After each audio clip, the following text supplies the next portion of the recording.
Welcome to Mental Wealth, the podcast to invest in your mind. Here I will help you make sense of your mind and behaviours, giving you the tools to have your best life. There is so much to share, so let's get into this episode and explore another great topic. Welcome to episode 43. We, in this episode, are going to talk about ourselves again, our personalities, our traits, our behaviours, and I've brought an expert in to share this episode with. So I would love to welcome Susie Sprigg to the episode. Thank you very much for having me, Alison. Tell everyone a little bit about you first. Oh, wow. So I am 48 years old. Why did I start with that? I'm 48 years old, and I used to be an accountant, and my life changed when a significant event happened to me, which when I all of a sudden became a widow.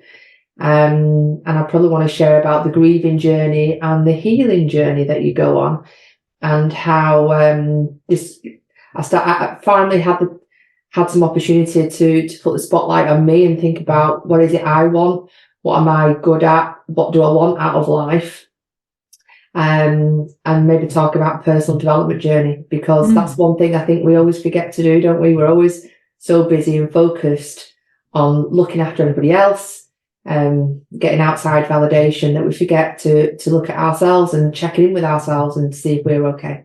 Yeah, I love that. And I think you're right. You know, we do generally spend a lot of time focused on what everyone else needs, focused on the job that you might have, focused on the house that you're trying to create, the sort of life that you're trying to do. And actually, one of my big things is if we're not focused on us, that internal world, that kind of where your thoughts and behaviours and feelings are coming from, then we really often are so externally focused. We are missing, aren't we, so much good stuff. And interestingly, my episode last week, we were talking about sometimes sitting with your horrible stuff and actually having that creativity that comes out of those darker days. And I'm sure that's obviously something that you're touching on there. Definitely, because everything's an emotion and a feeling, and you cannot run away from it because it always comes. We might talk about the universe quite a lot. I believe in the law of attraction in the universe, and they will keep sending people your way, lessons your way, until I suppose you've learned the lesson, I guess. Not lesson, but there's always something that you're learning from. I think so. I often like to talk about that things happen for us, not to us. Yeah. Because in my book, I talk about the resit class and, you know, how often we find ourselves in a similar situation. And if you ever catch yourself saying, why does this keep happening to me? Then there is something there for you to pause and think about exactly that. Why does it keep happening to you? And then you can start to make some changes. I say it like it's like a computer game, you know, computer games where you've got to get to level one and then to level 2, level 3. And you can't get past level 1 until you've collected some coins or some machinery or something like that, which you actually need to succeed on level 2. So you have to keep doing level 1 until you get all your coins or whatever like that to get to level 2. Oh, I love that. What a great metaphor that is. It's more positive, I think. I mean, you've got to go to the next levels and you'll keep repeating each level till you get everything. Because I think something that I often observe people is, to use your metaphor, they're still collecting the coins at this level, but they get frustrated. There's a risk then that they might start to give up because it's not working quick enough, or it's not actually getting them what they want. But actually just that basic stuff, and a lot of that, we could liken that metaphor to self-care, to self-kindness, to self-compassion. They could be those very simple coins that you're collecting. Your self-compassion coin, your self-care coin. I love that. I think that's absolutely brilliant. I'm listening to an audiobook at the moment, and it talks just about that. She's called Jamie Kern-Lima, and is she the lady who created her own makeup products and sold them for billions of pounds? Okay. And her book's called Worthy, and she talks about self-worth, which is your inside, your inner work, And she also talks about then self-confidence, because a lot of people talk about confidence, don't they? Confidence is something which is on exterior, isn't it? Where it's all about maybe skills, that kind of thing. But you need both. You need your self-worth and self-confidence to be like that whole. Yeah. So that if you have self-worth, if anything happens on the external world, such as rejection, I don't know, or disappointment, you still have that common, like that foundational self-worth, that it doesn't rock you as much, and it's a case of that's okay. Let's move on. Yeah. So yeah, just something like that. Yeah, I like that. And I think something else that I often hear people say, and I used to say it myself, is when you are externally focused, so you are thinking about what everyone else is doing or worrying about what everyone else, or your boundaries aren't secure enough because you haven't got that self-worth, the risk of putting yourself into situations is so high that then it's almost self-fulfilling. You're not then doing what's right for you. You then feel rubbish and unhappy. And so it goes round and round and round, doesn't it? Yeah. Repeat. So yeah, I think that's really interesting. So let's hear a little bit more about what your realizations were, because I've heard you say, you knew that you were externally focused a bit more and you needed to look at yourself and find out a little bit more about yourself. And one of the reasons why I think it's brilliant that we're going to share these journeys is to help other people realize, A, you're not alone, and B, there is another side.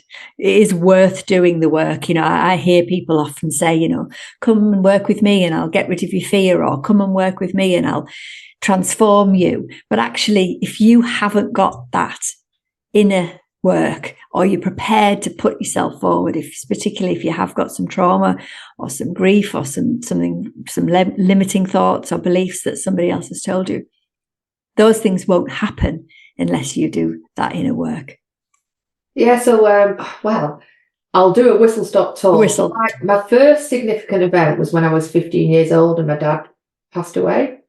So it's just, and you're never prepared. No one ever teaches you resilience. Sure. You notice that there is no school of resilience. You don't get taught how to react to things. And then my second significant event, my mum passed away when she was 25. And it's only when someone said to me, "Oh, now you're an orphan. What are you going to do?" And I'm like, what? I didn't ever consider myself an orphan. That people put all these external labels. I never. And then I had a really good career. I'm an accountant, and I worked for some really good companies, and they invested in their people. They put us on 12-month personal development courses, all about mastering your motivation, the power of belief. And then I worked for a few companies that they weren't investing in your personal development. My biggest change was when my husband passed away, when he was only 52 and I was 43.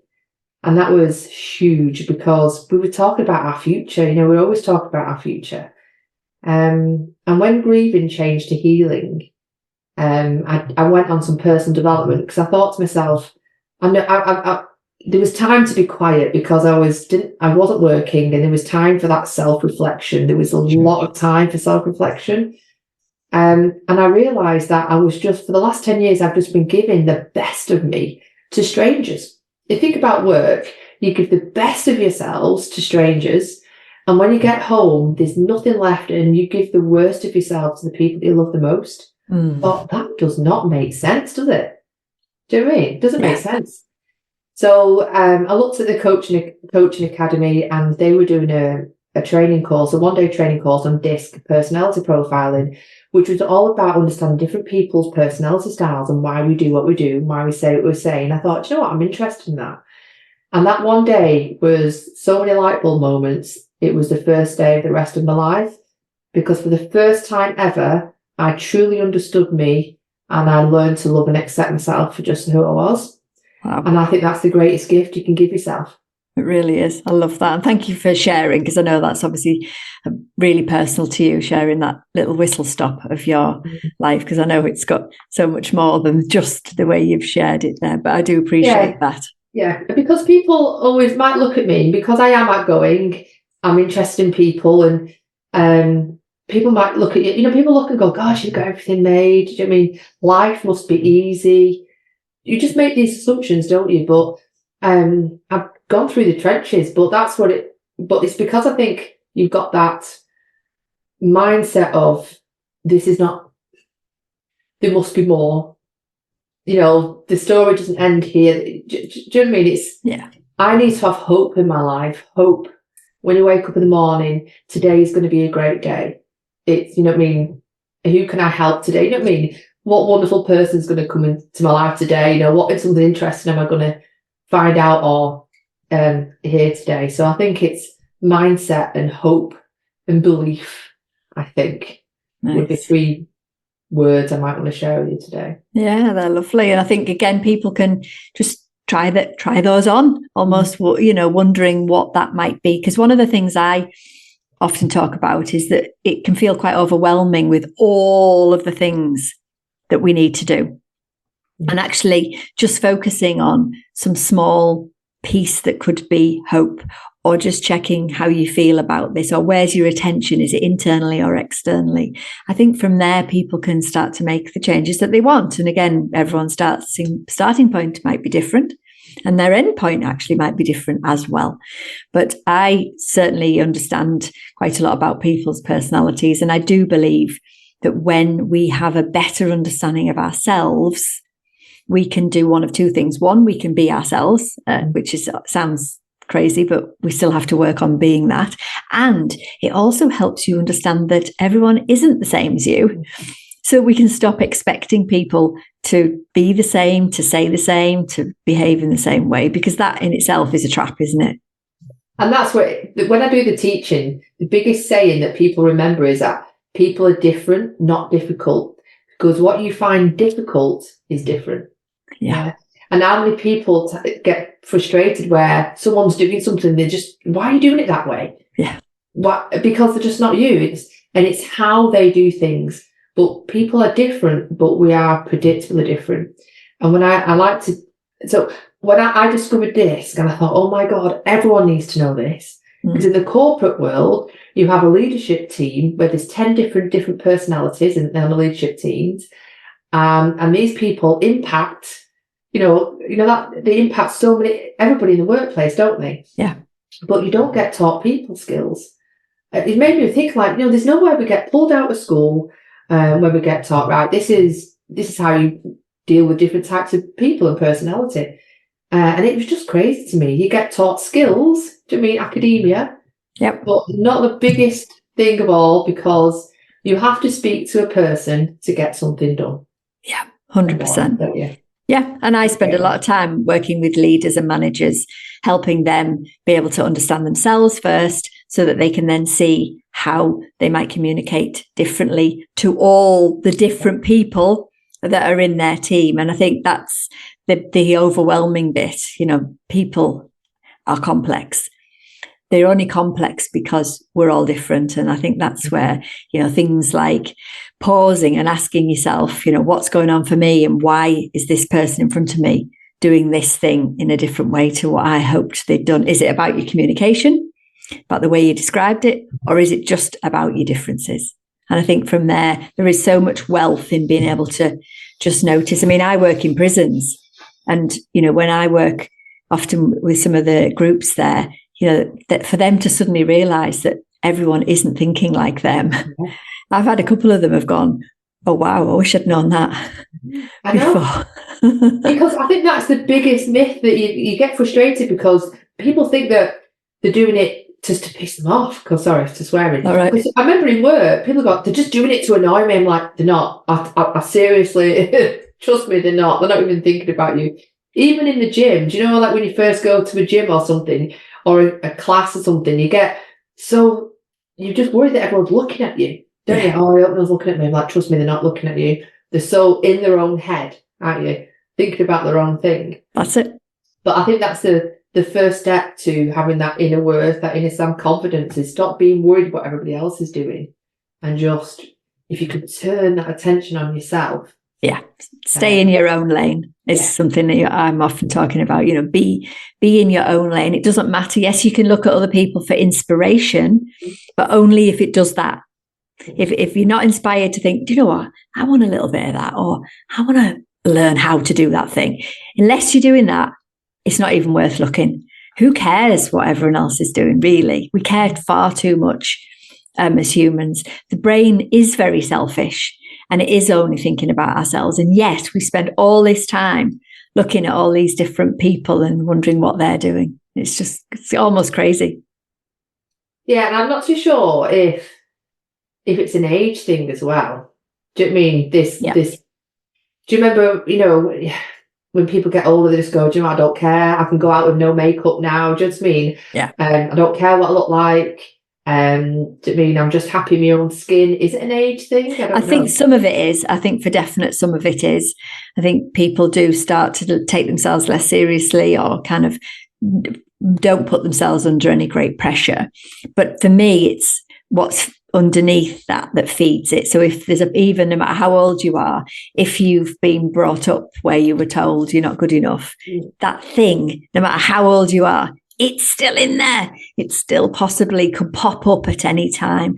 So for me, it's making sure that we've kind of worked on some of those old behaviours and beliefs that used to serve you. They were 100% your safety net. And we've got our differences, which come from so many different ways, so many different routes, really, which obviously the profile that you use highlights those and helps people. And I use it every day because as life's evolving and changing, so I'm happily married now. I manifested a wonderful husband, and our life's changing and growing, and our goals and visions and our aims are changing, and opportunities are coming my way. So I still use this to this day to go, is this going to not play to my strengths? Yeah, I want to say play to my strengths, because opportunities are coming, and to other people. So Phil is the opposite to me. He's reserved task. He's going, do that. That's ace. I'm like, yeah, but if I couldn't imagine myself doing it for a long time, because I need interaction. I need people. Yeah. This is what lights me up. Do you know what I mean? So even when opportunities are coming, to this day, I still fall back to, who am I? Where do I thrive? What are my qualities? What are my strengths? What environments do I thrive in? Yeah. I think we forget when jobs are presented to you, or, you need to be thinking, or even people, do you know what I mean? New boyfriends, new girlfriends, and the environments that you're going to open yourselves up to. I'm always falling back onto a model that I go, do I feel safe? Like, the first thing is do I feel safe? Is this a good place for me? And if it's not, I understand sometimes you might be in environments that you can't change or quickly or move away from. My first coach, I've had a coach now for the last 5 years, someone who can help me and inspire me every day.